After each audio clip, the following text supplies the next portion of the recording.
The Office of Range Forest Officers, Social Forestry Range Shangpung yesterday organized an awareness program on lifestyle for environment life with a theme, "Our endeavor today is for a better tomorrow." The program was held at Reverend Anthony Crockett Memorial Hall, Shangpung Mission, along with the resource person LD Suyam, Assistant Engineer, Juwai Rural Distribution Division, MEPDCL Juwai.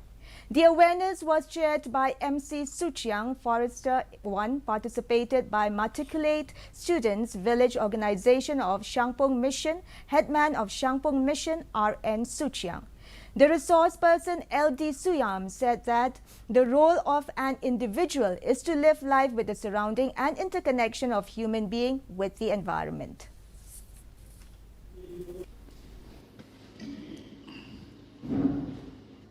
Yang sebelum itu kan kejingelang kewaman hapok Jepang bak lamba kami kejingelang dahim ki yaki kat tu kami teli kejingekot nak banta ko te lakam ya kami kejingku yang kejingchet pertama bak kam jo bele kejingelang akamarian kewaman kejingma nak banta keyong i bak kam jo bele kepatain ulang-ulang.